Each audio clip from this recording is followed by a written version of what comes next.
მოგესალმებით მეგობრებო, მინდა წარმოგიდგინოთ ჩემი პირველი YouTube ვიდეო. რადგან პირველია მინდოდა ყოფილიყო განსაკუთრებული და ესეც არის. ამჟამად ეს ვიდეო უფრო მეტად იქნება დოკუმენტური ხასიათის, თუმცა გვერდებით მოგვიანებით აუცილებლად გადავიღებ შემეცნებით ვიდეოსაც. მოკლედ მოდი ერთად დავტკბეთ საქართველოს დაბადების ადგილით და კიდევ ერთხელ აღმოვაჩინოთ ჩვენი ისტორიული მემკვიდრეობა.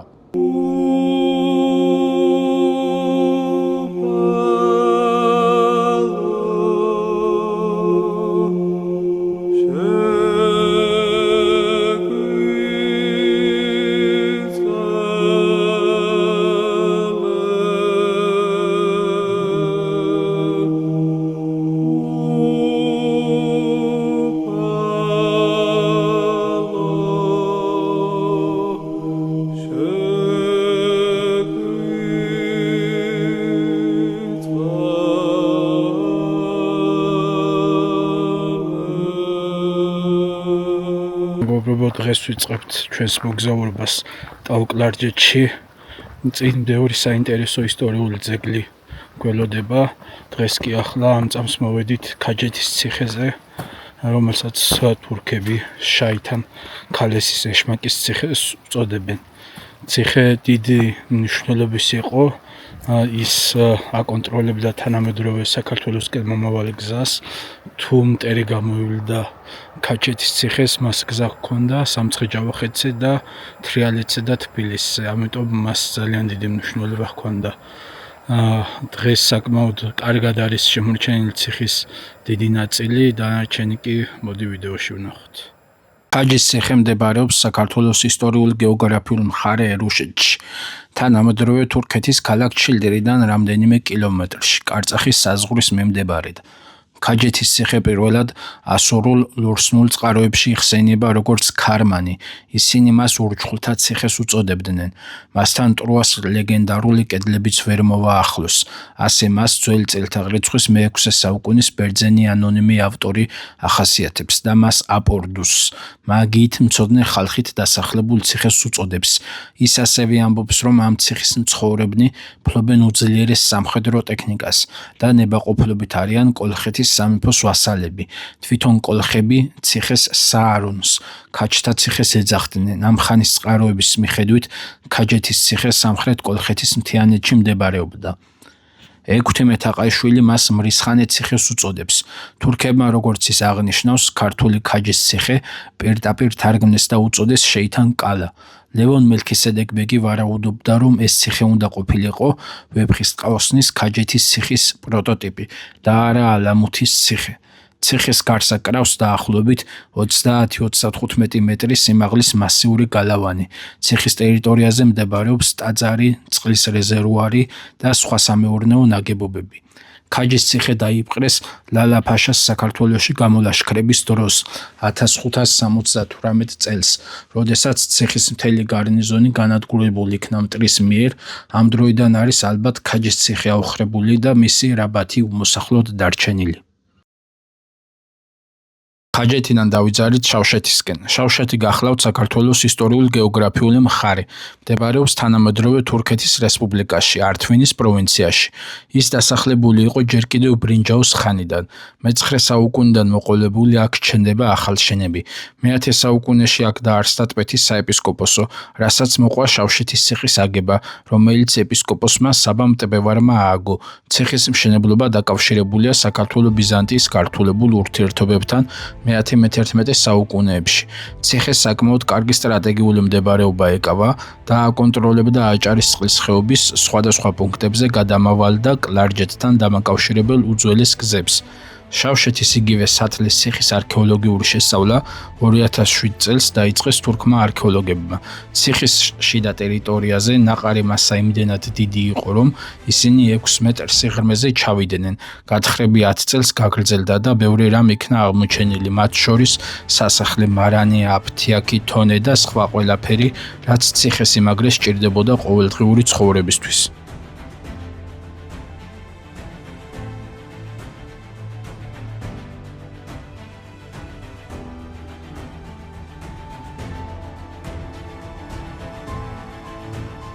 იმყოფებით ულამაზესი ტბეთის ტაძრის ტერიტორიაზე, რომელიც თავის დროზე მე-10 საუკუნეში აშოტკუხმა ააგო. აშოტკუხის ბარელიეფის ნახვა შეგიძლიათ თბილისში მუზეუმში.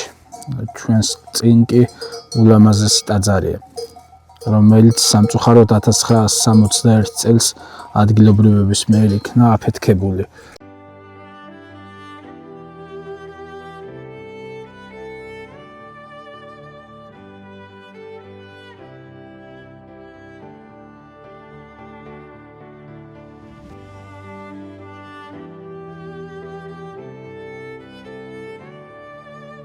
ტბეთის ღვთისმშობლის სახელობის ტაძარი მდებარეობს თანამედროვე ქალაქ შავშეთიდან 15 კილომეტრში, სოფელ ტბეთის შუაგულში.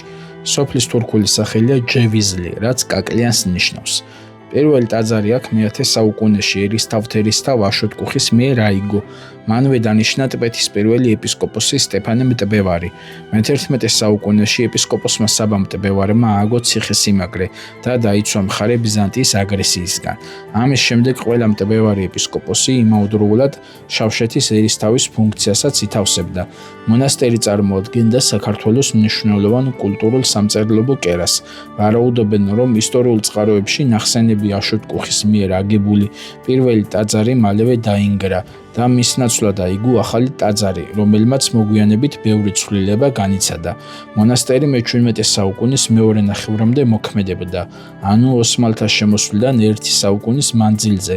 1627 და 1650 წელს იხსენიება მტბევარი გედეონ საფრიძე, კათედრა მოგვიანებით გაუქმდა და შენობა თურქების ხელში გადავიდა. ტაძარში ფუნქციონირება დაიწყო მუსულმანურმა სალოცავმა ჯამემ, რომელიც 1880-იან წლებამდე მოქმედებდა. აღსანიშნავია, რომ თურქებს ტაძრის მეჩეთად გადაკეთების დროს არანაირი სარემონტო სამუშაოები არ ჩაუტარებიათ.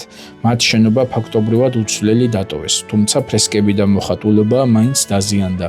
1860-იან წლებში ტაძარში მოაგროვეს თივა და ცეცხლი დაანთის, რათა ისინი ქრისტიანულ გამოსახულებებს არ ეცდუნებინათ. 1899 წელს სოფლელებმა ახალი ჯამი ააგეს, რომლის ფასადებიც თითქმის მთლიანად ტბეთის ტაძრიდან ჩამოცვენილი ქვებითაა ამოყვანილი. 1961 წელს სოფლელებმა ტაძარი ააფეთქეს და დღეს მას აქ მოსული ქართველ მომლოცველთა ხმაური აცოცხლებს. ტბეთიდან გავემართეთ ხანძთის მონასტრისკენ. ცენტრალურ გზაზე დაახლოებით 1 საათიანი მგზავრობის შემდეგ გადავუხვეთ ხანძთის მონასტრისკენ. მალევე შორიდან დავინახეთ ოპიზის მონასტერი, რომელსაც მოძრავი მანქანიდან გადაღებულ კადრში დაინახავთ. ასევე პატარა სოფლები, სადაც მოსახლეობა დღემდე ცხოვრობს და მიწათმოქმედ საქმიანობას ეწევა. დიდ შთაბეჭდილებას ახდენს მათი დამუშავებული ბაღები, რომელიც ძლიერ დახრილ ფერდზე აქვთ მოწყობილი. მიუხედავად მესამედე მისვლისა, გული მაინც სხვანაირად ცემდა. იმ ვიწრო გზებზე სიარულისას ხშირად წარმომედგებოდა გრიგოლ ხანძთელის ცხოვრება და მოღვაწეობა. ქართლის ნაყოფიერი ველებიდან წარჩინებული ოჯახის შვილის აქ უგზოობაში და კლდოვან ქარაფებში გადამოსვლა. მის დროს აქ ფაქტიურად არ არსებობდა გზა, მხოლოდ ვიწრო საფეხმავლო ბილიკები. როდესაც თურქეთისკენ გზა გაიხსნა და აქ მომლოცველებმა სიარული დაიწყეს, აქ ასვლას ფაქტიურად ნახევარდღის ანდომებდნენ, რადგან მდინარის პირიდან ვერტიკალურად გზის გარეშე ადიოდნენ. ამ გზაზე მუდამ ახსენდება ვახტანგ ჯობაძის მოგონება, რომლის მიხედვით ექსპედიციის დროს მას ხანძთაში ახლდა გერმანელი ფოტოგრაფი, რომელმაც ვერ შეძლო ამ გზის ავალა და მისი სურვილის საწინააღმდეგოდ დაბლა ხეობაში მოუწია დარჩენა. ხანძთის მთავარი ტაძარი მე-10 საუკუნის ნაგებობა გახლავთ. გრიგოლ ხანძთელის დროს მე-7 საუკუნის მიწურულს აქ ააგეს ხის ეკლესია. შემდგომ ხანაში ადგილობრივი ფეოდალის გაბრიელ დაფანჩულის მატერიალური დახმარებით დაიწყო ქვის ტაძრის მშენებლობა ხუროთმოძღვარ ამონას მიერ.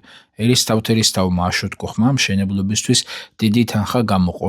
მშენებლობა საბოლოოდ დაასრულა ერისთავთერისთავმა გურგენ მე-4-მ. ხანძთამ საბოლოო სახე მიიღო 918-951 წლებში. ოსმალეთის იმპერიის მიერ კლარჯეთის დაპყრობის შემდეგ ხანძთა დაიცალა და დავიწყებას მიეცა. დამახინჯდა მის შესახებ ისტორიული მეხსიერებაც.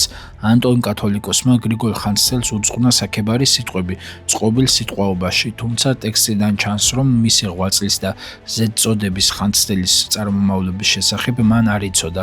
წყობილ სიტყვაობის გამომცემელმა პლატონ იოსელიანმა გრიგოლ ხანძთელი მე-15 საუკუნის სომეხ საეკლესიო მოღვაწედ მიიჩნია. მონასტერი მკვლევართათვის ცნობილი ხდება ალექსანდრე ქუთათელაძის მიერ 1899 წელს გიორგი მერჩულეს თხზულების ნაწყვეტის გამოქვეყნების შემდგომ. მისი სრული ტექსტის გამოქვეყნების შემდეგ დადგინდა, რომ ხანძთა კლარჯეთში მდებარეობდა, თუმცა მისი ზუსტი მდებარეობის განსაზღვრა გართულდა. მონასტრებიდან მხოლოდ ორის, ხანძთისა და შატბერდის ტოპონიმები დაიკარგა ადგილობრივ გამუსულმანებურ მოსახლეობაში. ნიკო მარი ფიქრობდა, რომ ხანძთა იყო ნუკას საყდარი და ასე მიაჩნდათ წლების მანძილზე, ვიდრე პავლე ინგოროყვამ 1950-იან წლებში ჩატარებული კვლევის შედეგად არ დაასკვნა, რომ ხანძთა არის გვიანდელი ქვემო ფორთა, ამჟამინდელ სოფელ ფირნალის ტერიტორიაზე მდებარე კომპლექსი, რომელიც ნიკო მარს შატბერდი ეგონა. გიორგი მერჩულეს მიხედვით მშენებლობა ადგილის მოსწორების სირთულემ გააჭიანურა. მარტივი არც ქვისა და კერის ადგილზე მიტანა გახლდათ, რადგან მონასტერი საპალნიანი საქონლისათვის მიუვალი იყო და საშენი მასალის მოტანა ბერებს შორი მანძილიდან ზურგით უწევდათ. გუმბათის მოსაპერკეთებელი მაღალხარისხიანი ქვიშაქვა ახლომახლო საერთოდ არ მოიპოვება, ის შორი მანძილიდან მოჰქონდათ. მთავარი ტაძარი აგებულია სპეციალურად მოწყობილ სუბსტრუქციაზე. გუმბათის სფერო 2007 წლის დეკემბერში ჩამოინგრა, ყელი კი დღემდე დგას. დავით ხოშტარი აღნიშნავდა, რომ ორი საყრდენი ბურჯი აშკარად შეგნებულად იყო მონგრეული, ხოლო სამხრეთის თითქმის მთლიანად. მიუხედავად ამისა, თითქმის აირში გამოკიდებული გუმბათი მაინც ინარჩუნებს მდგრადობას, რასაც მშენებლობის უმაღლესი ტექნიკური ხარისხი და ძლიერი მაკავშირებელი ხსნარის გამოყენება ხსნის. ეკლესია შიგნიდან მოხატული იყო, რაზეც მეტყველებს დღემდე შემორჩენილი საღებავის კვალი. კომპლექსი მთავარი ტაძრის გარდა მოიცავს სატრაპეზოს, მცირე სამლოცველოებს, სენაკებს, სამრეკლოს, წყაროს და სხვა. მონასტრის სამხრეთ-აღმოსავლეთით დგას ძლიერ დანგრეული სატრაპეზო, რომლის ქვეშ მოწყობილი იყო საკუჭნაო. ეკლესიის დასავლეთით დგას სამრეკლო, რომელსაც აქვს წარწერები. სამრეკლოს წარწერებში მოხსენიებული არიან მშენებლობის ქტიტორი მარკოზი, ხანძთის მონასტრის დეკანოზი ანტონე და კალატოზები ებესალმა, კლდელი, ქამირი, ყაზანი და სახურა. მეცნიერები მარკოზს აიგივებენ მღვდელმონაზონ მარკოსთან, რომელიც 1540-იან წლებში ხანძთიდან სინას მთაზე წმინდა ეკატერინეს მონასტერში გადავიდა. სინას სულთამატიანის ერთ-ერთ მინაწერში იგი თავის თავს ხანძთასა სამრეკლოსა აღამშენებელსა უწოდებს. მონასტრის გარეთ მდებარეობს წყარო, რომელზეც დაშენებულია პატარა დარბაზული ტიპის სამლოცველო.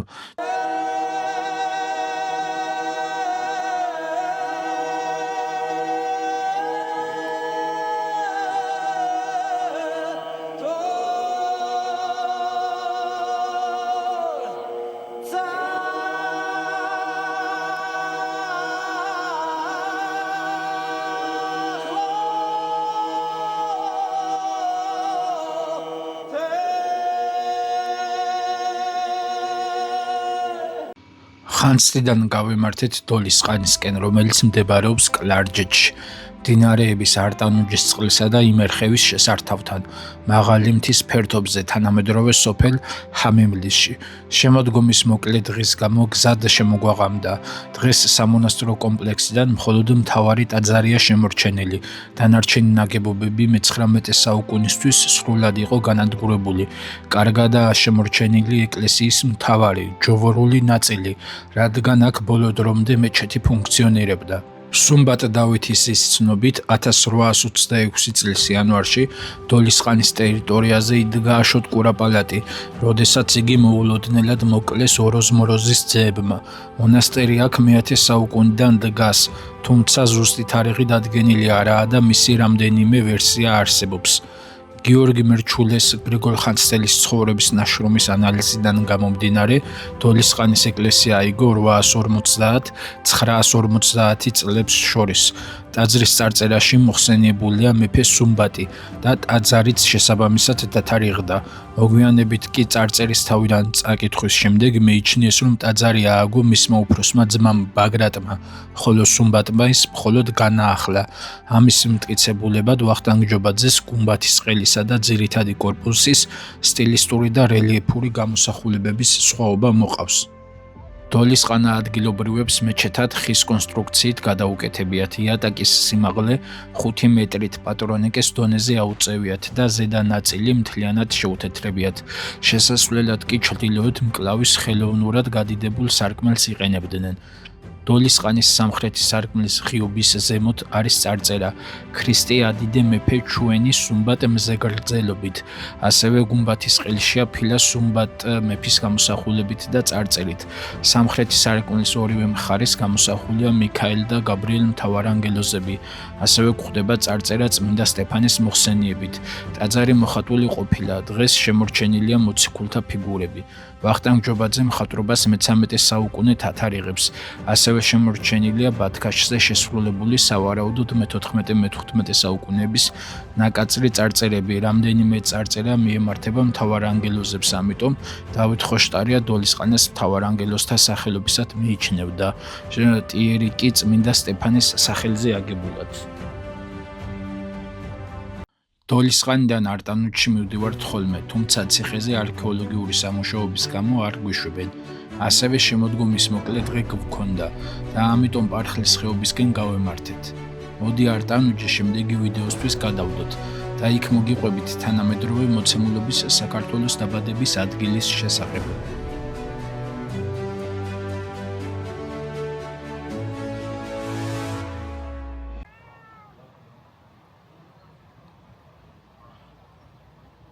დილის საუზმის შემდეგ გავემართეთ პარხლის ტაძრისკენ, რომელიც ნაკლებად შედის ტურისტულ მარშრუტში.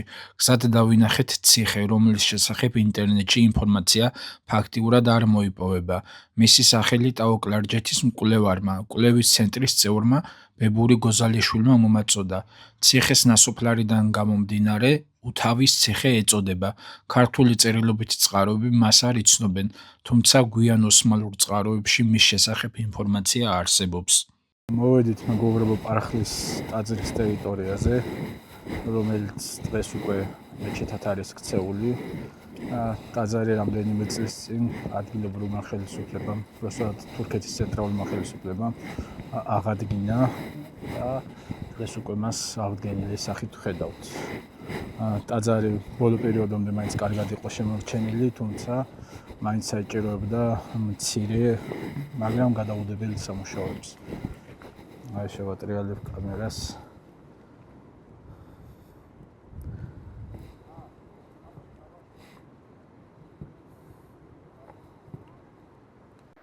პარხლის მონასტერი მდებარეობს ისტორიულ ტაოში, მდინარე ჭოროხის მარცხენა შენაკადის პარხლისწყლის ხეობაში.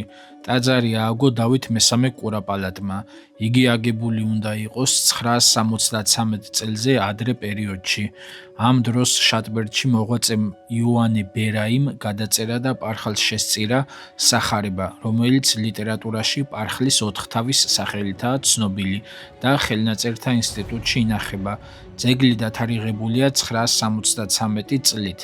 პარხლის მოღვაწეთაგან განსაკუთრებით აღსანიშნავია გაბრიელ პატარაი, რომელმაც პარხლის ოთხთავი და პარხლის მრავალთავი გადაწერა.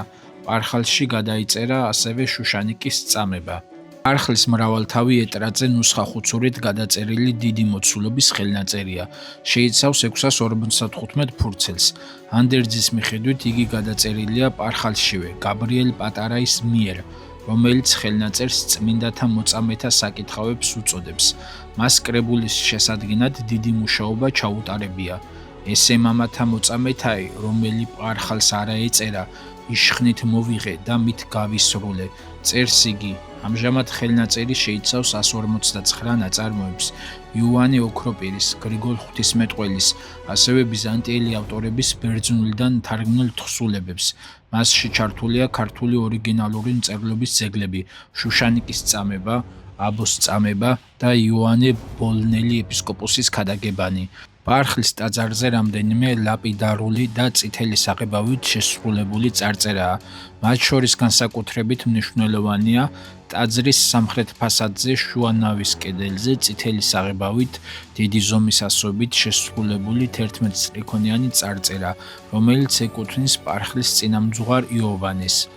ტაძრის ინტერიერი ძალიან კარგად არის განათებული. კედლები მოპირკეთებულია კარგად გათვლილი ქვით. იქმნება შთაბეჭდილება, რომ თავდაპირველად არ იყო დასახული კედლების შელესვა და მოხატვა, მაგრამ მოგვიანებით კედლები მაინც მოუხატავთ.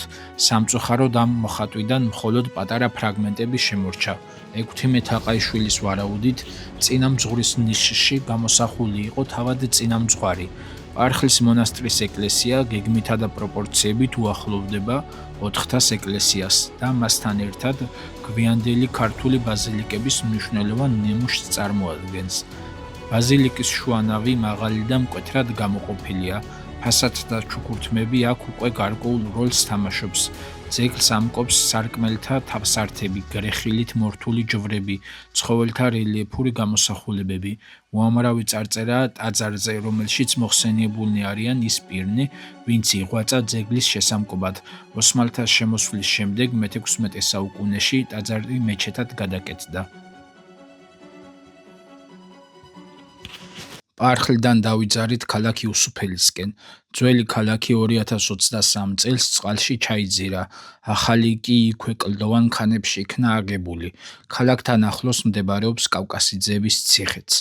კავკასიძეების იგივე ოთხთას ციხე მდებარეობს ქალაქი უსუფელის მიმდებარედ, მდინარე ჭოროხის აუზში. დღეს ის უკვე წყალშია ჩაძირული და მისი ნახვა წყლის დაკლების მომენტშია შესაძლებელი. ექვთიმე თაყაიშვილი მას ოთხთა ეკლესიის ციხედ მოიხსენიებს. მას დამოწმებული აქვს ამ ციხის ერთადერთი წარწერა, სადაც საყდრის აღმშენებელი და ციხის მფლობელი მურვან კავკასიძეა მოხსენიებული. ამ ისტორიულ ძეგლზე სხვა თითქმის არაფერია ცნობილი. ექვთიმეს მიხედვით ციხის ეკლესია მოხატული ყოფილა. მან ნახა ნათლისღების ხარების 12 მოციქულისა და ანგელოზთა ფრესკები, ასევე ქტიტორები, მამაკაცი წითელი ქართული სამოსით, ქალი თეთრი კაბით, მათ შუაში კი ყმაწვილი, რომლებიც სავარაუდოდ ქრისტეს ფრესკას უყურებდნენ. ფრესკაზე იყო შემდეგი საქტიტორო წარწერა: სახელითა ღმრთისათა, მამისა, ძისა და სულისა წმედისათა, მეოხებითა, ყოვლად წვიდისა, ღვთისმშობელისათა, მე მურვან კავკასიძემან, აღვაშენე ეკლესია იესე, მეორედ განსრულებით სალოცველად სულისა. კავკასიძეები პარხლის მფლობელები იყვნენ და როგორც ჩანს ოთხთას ეკლესიაც მათ კუთვნილებაში შედიოდა. მათგან უძველესი პეტრიკ კავკასიძე იხსენიება შემოქმედის მე-11 საუკუნის წარწერაში, ბაგრატ მეოთხის პირველ მეუღლესთან ელენესთან ერთად. კავკასიძეების ციხიდან გავემართეთ ოთხთა მონასტრისკენ, რომელიც მდებარეობს მდინარე ჭოროხის ხეობაში, მდინარის მარცხენა მხარეს, სოფელ დორტკილესედან 5 კილომეტრში. ამოვედით ოთხთას მონასტერში, რომელიც მე-10 საუკუნეში დავით კურაპალატმა ააგო. კომპლექსი შედგება რამდენიმე ეკლესიისა და ნაგებობისგან, სახელით სწორედ ოთხთა აქედან მოდის. ამ ტაძარზე ვარ უკვე მესამედ, თუმცა ყოველთვის ზაფხულის პერიოდში ვიყავი, დღეს კი საოცარ ფერებშია. გადაყვითლებულია მთლიანად ოთხთას მიდამოები და სულ სხვანაირად ჩანს აქაურობა, პლუს ჩამონგრეულ ნაწილებში, სადაც ბალახია ხოლმე ამოსული და ტოტებია, ახლა უკეთესად არის გარჩევადი. შემდგომ კადრებში ამაში თავადაც დარწმუნდებით.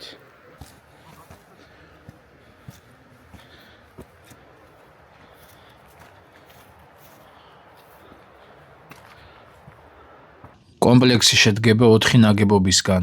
ესენია: მე-10 საუკუნის მთავარი ტაძარი უზარმაზარი ბაზილიკის სახით, მის სამხრეთ-აღმოსავლეთით მდებარე ორსართულიანი სამარხი ეგვტერი, დასავლეთით მდებარე სატრაპეზო და ბაზილიკის ჩრდილო-დასავლეთით მდებარე ნაგებობა, სადაც განთავსებული იყო სემინარია და სკრიპტორიუმი. ოთხთა ეკლესია პროპორციებით განსხვავდება ძველი ბაზილიკებისგან, როგორებიცაა ბოლნისის სიონი და ურბნისის სიონი. მონასტრის მთავარი ნაგებობაა სამნავიანი ბაზილიკა, რომელსაც შესასვლელები აქვს 3 მხრიდან. გარედან ეკლესია მოპირკეთებულია სუფთად გათლილი ტუფის ქვებით.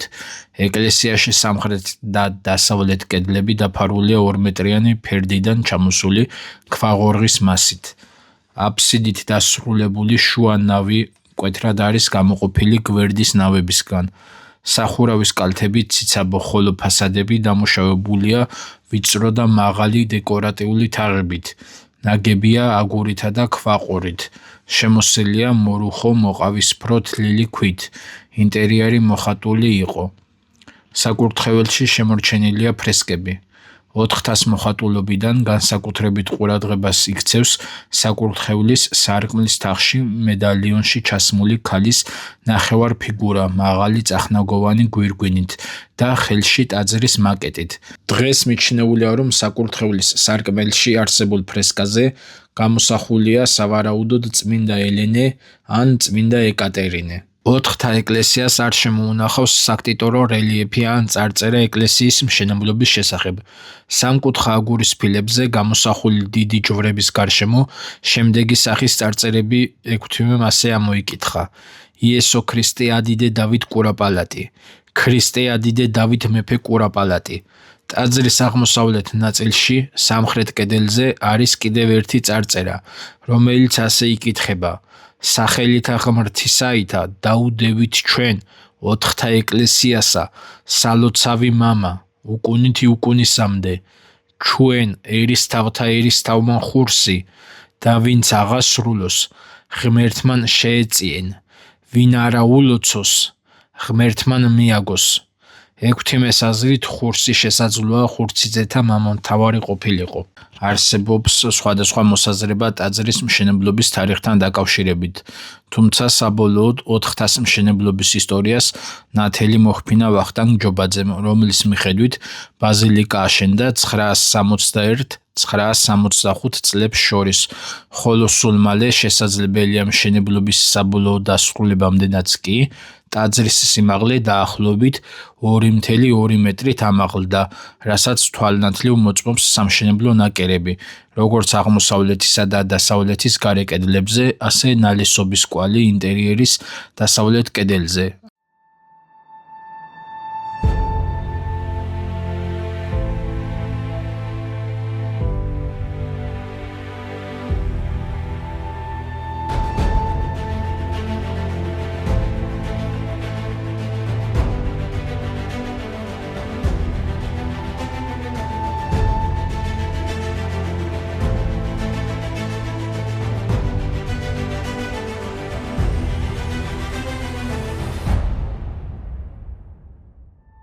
ოთხთა მონასტრიდან დავიძარით ოშკისკენ. გზად ცოტა დაუგვიანდით, რადგან თურქები უსაფრთხოების მიზნით მთის ფერდს ხსნიდნენ. თუმცა 20 წუთიანი შეფერხების შემდეგ გზა განვაგრძეთ თორთომის ხეობაში.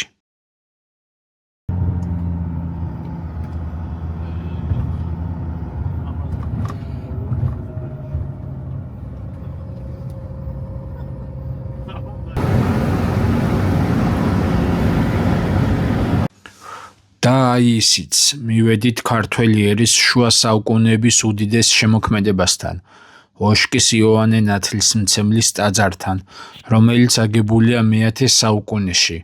კომპლექსის მშენებლები ყოფილან ტაოს ბაგრატიონები, ადარნასე მესამე კურაპალატის შვილები, ბაგრატ ერისთავთერისთავი და დავით მაგისტროსი, იგივე დავით მესამე კურაპალატი. ოშკი უხვად იყო შემკული რელიეფებითა და ჩუქურთმებით, მოხატულობიდან მცირედია შემორჩენილი. მიუხედავად ოშკის მნიშვნელობისა, მთელი გვიანი შუა საუკუნეები ის უცნობი იყო ქართული სინამდვილისთვის, სამხრეთ საქართველოს ოსმალების მიერ მიტაცების გამო. განსაკუთრებით აღსანიშნავია ექვთიმე თაყაიშვილის სამი უმნიშვნელოვანესი ექსპედიცია ტაო-კლარჯეთში, რომლის დროსაც მთლიანად იქნა აღწერილი და აზომილი ოშკის მონასტერი. კომპლექსის მშენებლობას ხელმძღვანელობდა გრიგოლ ოშკელი, ხოლო ხუროთმოძღვარი იყო ჩვენთვის უცნობი ერისკაცი, რომელმაც საკუთარი რელიეფური გამოსახულება აღმოსავლეთ ფასადზე მოათავსა. რელიეფის ქვა დღეს დაზიანებულია. ზედ გამოსახულ კაცს ქართული გრძელ სახელოებიანი ჩოხა აცვია. ბარელიეფის ორივე მხარეს მცირედ შებღალული წარწერა გვამცნობს 10 წელსა აშენებდა. ჩვენამდე მოღწეულია ოშკში შექმნილი ხელნაწერები. მათ შორის ყველაზე მნიშვნელოვანია ოშკის ბიბლია, რომელიც 978 წელს დაიწერა, და ის ამჟამად ათონის მთაზეა დაცული.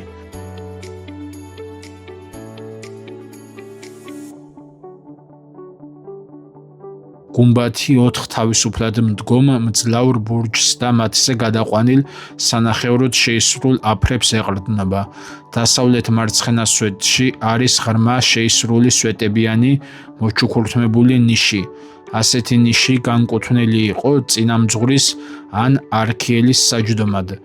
ოშკი კარგად იყო განათებული მრავალრიცხოვანი სარკმლებით. ოშკის ტაძრის მორთულობაში საკმაოდ ბევრია ადამიანის გამოსახულება. გამოსახული არიან აგრეთვე ცხოველები, ხარები, ირმები, ფრინველები. მრავალი მოტივი წინა ქრისტიანული წარმოშობისაა, მაგრამ ქრისტიანული ეკლესიის მიერ ნებადართული. რელიეფების უმეტესობა განლაგებულია გუმბათის ყელში, მედალიონებში, უფრო კი სარკმლების გარშემო. ტაძრის შიგნით იქმნება სიდიადის და ჰარმონიის შთაბეჭდილება. ოშკის ტაძრის კედლები საკმაოდ იყო დაფარული ასომთავრული წარწერებით, თუმცა ბევრი მათგანი განადგურდა დროთა მანძილზე. სამხრეთ კარის ტიმპანზე 12 ბწკრიანი დაქარაგმებული წარწერაა, სადაც იხსენიებიან ადარნასე მესამე კურაპალატი და მათი ვაჟები ბაგრატ ერისთავთერისთავი და დავით მაგისტროსი. ასევე ტაძრის მშენებლობის ზედამდგომი გრიგოლი. ასევე ჩამოთვლილია ის ხარჯი, რაც მშენებლობაზე იქნა გაწეული. მნიშვნელოვანი ცნობები ოშკის შესახებ. ტაძარს თავის დროზე იყენებდნენ ნაწილს მეჩეთად, ნაწილს ბოსლად, ფარეხად და თავის საწყობად, შიგნიდან შესაბამისი გადატიხურით. ტაძრის სამხრეთ ფასადის მთავარანგელოს და ბარელიეფების თავები ადგილობრივმა ახალგაზრდობამ მოამტვრია, როდესაც სროლაში ვარჯიშობდა. შუა საუკუნეების ქართველი გეოგრაფი და ისტორიკოსი ვახუშტი ბატონიშვილი ოშკის მონასტერს არ იცნობდა.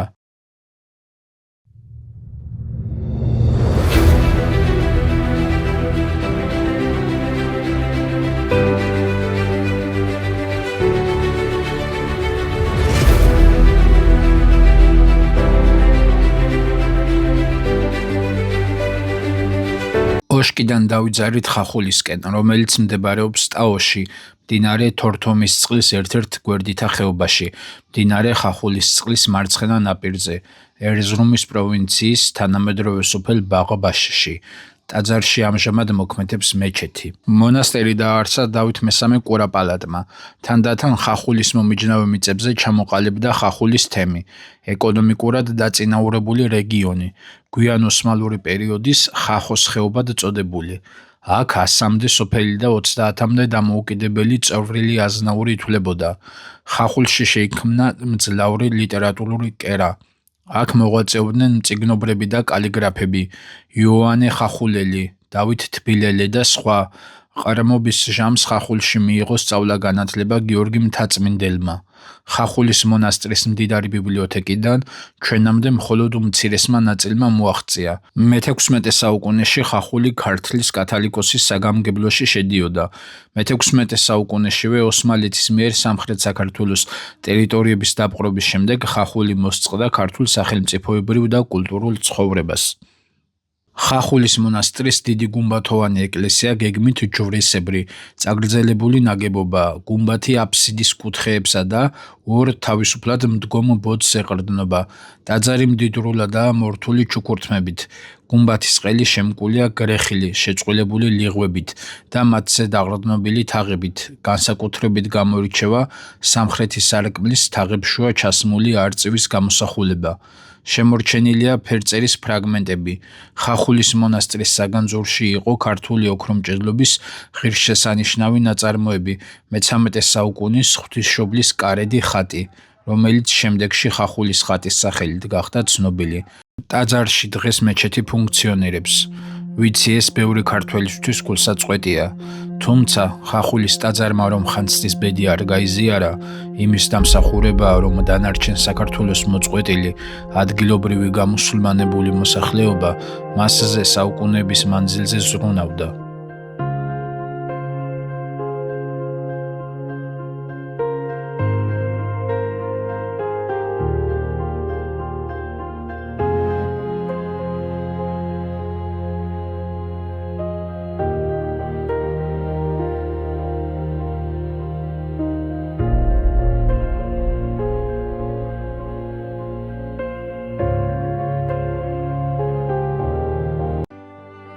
ტაო-კლარჯეთში ყოფნის მეორე დილაც გათენდა.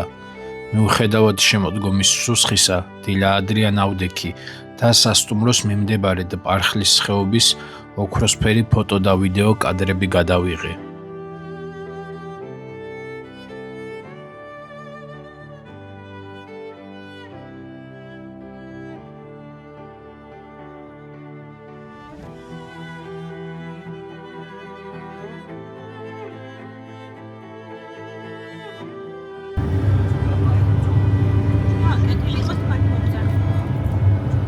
ჩვენი მოგზაურობა ტაო-კლარჯეთში გრძელდება. დღეს მოვედით ჩემთვის ტაო-კლარჯეთში ყველაზე ძვირფას და საყვარელ ტაძარზე, რომელიც თავის დროზე მე-7 საუკუნეში იქნა აშენებული, ხოლო საბოლოო სახე მე-11 საუკუნეში მიიღო ბაგრატ მეოთხის მეფობის პერიოდში. ზოგადად ტაო-კლარჯეთში ყველაზე მნიშვნელოვანი მაინც ვოშკის ტაძარია, თუმცა იმდენად მაგარი ჩუქურთმა დეტალები აქვს, რომ ჩემთვის მაგ კუთხით ყველაზე ძვირფასი ტაძარია. წარმოგიდგენთ იშხანს. იშხნის ტაძარი მდებარეობს ისტორიულ ტაოში, მდინარე ოლთისისწყლის მარჯვენა ნაპირზე. თავდაპირველი ეკლესია მე-7 საუკუნის 30-იან წლებში ეპისკოპოსმა ნერსესმა ააშენა, რომელიც იყო ბანას ტიპის წრიული გარშემოსავლელში მოქცეული ტეტრაკონქი. არაბების შემოსევის დროს დანგრეული და მიტოვებული ეკლესია მე-9 საუკუნის პირველ 10 წლებში გრიგოლ ხანძთელის მოწაფემ საბა იშხნელმა განაახლა. მე-10 საუკუნეში იგი კვლავ საფუძვლიანად აღადგინეს, მაგრამ საბოლოო სახე ტაძარმა 1032 წელს ბაგრატ მეოთხის დროს ხუროთმოძღვარ ივანე მორჩაისძის ხელში მიიღო. იშხნის თავდაპირველი ნერსესეული ტაძრიდან გადარჩა მხოლოდ საკურთხევლის ნახევარწრიული აფსიდა, სვეტებზე თაღების მწკრივით. ძველი აფსიდა გარედან მთლიანად დაფარულია ახალი კედლებით. 2011 წელს ქართულმა ექსპედიციამ გამოავლინა მანამდე უცნობი ასომთავრული წარწერა, რომელშიც მოხსენიებულია ვინმე თრდატის ძე, შესაძლოა ტაძრის ერთ-ერთი ხუროთმოძღვარი. იშხნის ტაძარი ორნამენტების მრავალფეროვნებით გამორჩეული ძეგლია. ტაძრის შიგნით ძველი მე-11 საუკუნის პირველი ნახევრის მხატვრობის ფრაგმენტებია.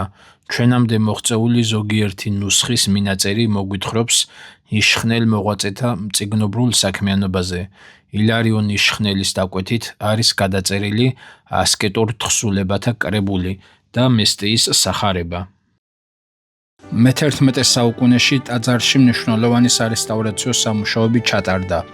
ტაძრის სამხრეთ ფასადზე შესასვლელის ტიმპანის თავზე გიორგი პირველის წარწერაა: ქრისტე, იესო ქრისტე, ადიდე ორთავე შინა, ცხოვრებათა გიორგი მეფე და შვილნი მათნი. ამინ. ქრისტე სახელით აღმრთისაითა, მე გლახაკმა, ანტონი ეპისკოპოსმან, იშხნელმან განვაახლე ესე, კარის ბჭე წმიდისა კათოლიკე ეკლესიისა, სადიდებლად მეფეთა, გიორგი მეფისა და შვილთა მათთა სალოცველად სულისა ბაგრატ კურაპალატისა. წარწერაში ბაგრატ მესამე გარდაცვლილად არის მოხსენიებული. კარიბჭე ამჟამად აღარ არსებობს. მეორე უფრო დიდი და საბოლოო განახლება მოხდა ბაგრატ მეოთხის დროს, ისევ ანტონ იშხნელის იმჟამად მთავარეპისკოპოსის ინიციატივით და ხუროთმოძღვარ ივანე მორჩაისძის მიერ. სახელთა ღმრთისაითა მე ანტონი იშხნელ მთავარეპისკოპოსმან განვაახლე და განვასრულე წმიდა იესე ტაძარი ღმრთისაი, სადიდებლად ბაგრატ კურაპალატისა, ქრონიკონსა სნბ ვაშენე ხელითა ივანე მორჩაის ძისათა. მითითებული ქრონიკონი უდრის 1032 წელს. მთავარი ტაძრის გვერდით მცირე ზომის დარბაზული ღვთისმშობლის სახელობის ეკლესიაა. ჩრდილოეთ შესასვლელის ტიმპანზე მოთავსებული წარწერის მიხედვით 994-1008 წლებში აუშენებია მეფეთ-მეფე გურგენს, ბაგრატ მესამის მამას. ეკლესია ამჟამად აღდგენილია. იგი შედგება დარბაზის და აფსიდისაგან. ინტერიერში შემორჩენილია ფრესკების ნაშთები. ერთადერთი შესასვლელი ჩრდილოეთის მხარეს აქვს, რაც იშვიათობაა და ტაძრის გეოგრაფიული მდებარეობითაა გამოწვეული. ფასადები და ღიობები მორთული იყო ორნამენტული საპირეებით. მეგობრებო, ეს არის გურგენისეული იშხნის ტაძარი. მცირე ტაძარია, მთავარი ტაძრის გვერდით. ფოტოებშიც და ვიდეოებშიც დაინახავთ, რომელსაც აქვს ძალიან განსხვავებული და გამორჩეული ჩუქურთმები სარკმელზე. იმდენად პატარა ჩუქურთმებია ეს ცხოველების გამოსახულება, რომ მხოლოდ მეორე მოსვლაზე შევამჩნიე, პროსტორად რო გადავიღე კომპიუტერში ფოტოების დამუშავებისას შევამჩნიე ის დეტალები. აი მოვაახლოვე უფრო მეტად, ცოტა ტოტებით შევტეხე, რომ გამოჩენილიყო. დიდ ეკრანზე უკეთესად ჩანს ცხოველები.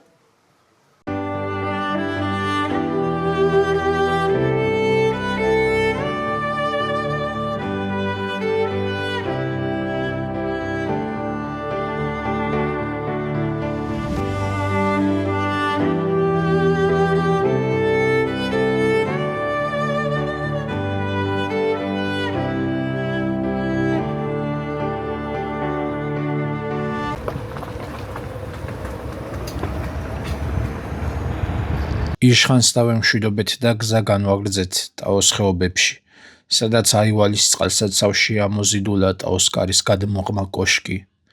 გარშემო ყველაფერი შემოდგომის ფერებში იყო. შემდეგ გადავედით შედარებით გაშლილ ხეობაში, რომელიც ზაფხულზე ულამაზესია, ხოლო შემოდგომასა და ზამთრის პერიოდში ისიატიტველი კლდეები გადახუნებული შორეულ ირანს მოგაგონებს ადამიანს.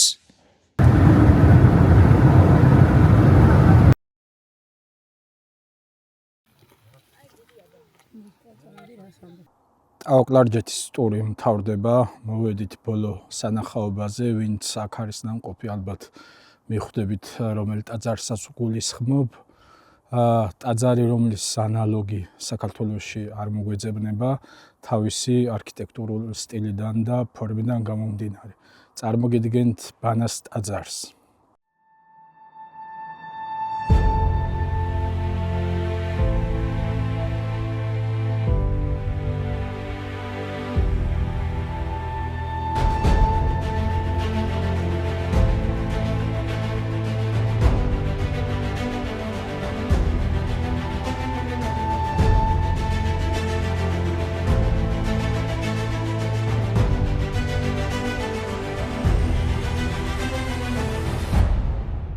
ბანას ძელი ჭეშმარიტის სახელობის საკათედრო ტაძარი მდებარეობს ისტორიულ ტაოში, თანამედროვე სოფელ ფენექში. მე-7 საუკუნის შუა წლებში აქ ააშენეს დიდი ტაძარი. სუმბატ დავითის ძის ცნობით, ტაძარი მე-9 საუკუნეში აუგია ადარნასე მეორეს, კვირიკე ბანელის ხელით, რომელიც ბანას პირველი ეპისკოპოსი გამხდარა და გარდაცვალების შემდეგ იქვე დაუკრძალავთ. ბანა ქართველ მეფეთა საზაფხულო სამყოფი და აგრეთვე მეფეთა განსასვენებელიც იყო. მე-11 საუკუნეებში ბანაში მოღვაწე ზაქარია ბანელის თაოსნობით ბევრი ძვირფასი ხელნაწერი შეიქმნა. საისტორიო წყაროების მიხედვით, ტაძარი ძელი ცხოველის, იგივე ძელი ჭეშმარიტის სახელობის იყო. ვახუშტი ბატონიშვილის ცნობით, ბანელი ეპისკოპოსის ძალაუფლება ვრცელდებოდა ფანასკერტზე, ტაოზე, ოლთისზე და მომიჯნავე ტერიტორიებზე. ბანას დიდ ისტორიულ მნიშვნელობაზე მეტყველებს ის ფაქტიც, რომ აქ დაიწერა ჯვარი საქართველოს მეფე ბაგრატ მეოთხემ, ბიზანტიის იმპერატორის რომანოზ მესამე არგირუსის დაზე ელენეზე. ეს ჯვრისწერა ასახულია ოშკის სამხრეთ მკლავის ფრესკაზე, სადაც ბანას გამოსახულება დღემდეა შემორჩენილი. აქვე მე-15 საუკუნეში დაკრძალეს საქართველოს მეფე ვახტანგი და მისი მეუღლე სითი ხათუნი. ბანას ტაძარი ძველი ქართული ხუროთმოძღვრების თვალსაჩინო ნიმუშია. დიდი ზომის მაღალ ტეტრაკონქს გარს ეკვრის თითქმის 40 მეტრი დიამეტრის მრავალწახნაგა გარსშემოსავლელი. შუაში აღმართულია ცილინდრული გუმბათის ყელი. შენობის მთელი სიმაღლე 30 მეტრს აღემატება. პირველი ცნობები ბანას ტაძრის საკუთრივ არქიტექტურული სახის შესახებ დაგვიტოვა გერმანელმა მოგზაურმა და ბოტანიკოსმა კარლ კოხმა. ეს უეჭველად ყველაზე მშვენიერი და დიდებული რამაა, რაც კი მსგავსი რამ მინახავს ოდესმე მთელს აღმოსავლეთში, თუ რა თქმა უნდა კონსტანტინოპოლს არ ჩავთვლით. მან იგი 1853 წელს დაათვალიერა, როდესაც ძეგლი ჯერ კიდევ მთლიანად იყო შემონახული და გამოსცა მისი აღწერა და გეგმის ჩანახატი თურქეთსა და კავკასიაში თავის მოგზაურობაზე დაწერილ წიგნში. კარლ კოხის შემდეგ 1879 წელს თავის დღიურში მოხსენებული აქვს უკვე დანგრეული ბანა კავკასიელ მოღვაწეს ვეიდენ ბრაუნს. ბანას შესახებ 16 აყაიშვილი წერს: ეკლესია დამახინჯებულია ორი კოშკის მიდგმითა და ზედ ეკლესიის ტანზე დაშენებით, რომელიც სათოფურებიან გალერეას ჰქმნის. ჩანს თურქთა მოძალეობისას იგი ციხედ უქცევიათ და ალყისას თურქებმა ის იავარქმნეს. მან როგორც ჩანს ძლიერ და ხანგრძლივ ცეცხლს გაუძლო. გუმბათი მთლიანად მონგრეულია, ძლიერ დაშავდა კედლებიც. 16 აყაიშვილმა ტაოში იმოგზაურა ორჯერ, 1902 და 1907 წლებში, რა დროსაც მას ახლდა არქიტექტორიც და ფოტოგრაფიც. დღეს 16 დამსახურებით შემორჩენილი გვაქვს ბანას ძველი ფოტოები.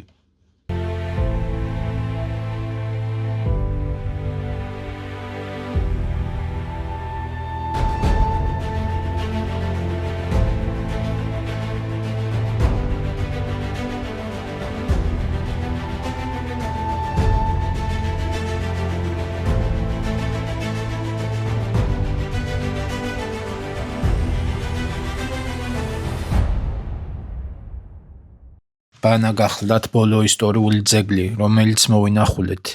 ბანადან დავიძარით კოლა არტაანისკენ, სადაც პლატოზე გაშენებულია ქალაქი კოლა. ჩვენი სამდღიანი ტაოს დღეები მიწურულს უახლოვდება. ეს იყო საოცარი დღეები. როგორც გაზაფხულის, ისე შემოდგომის გასვლიდან.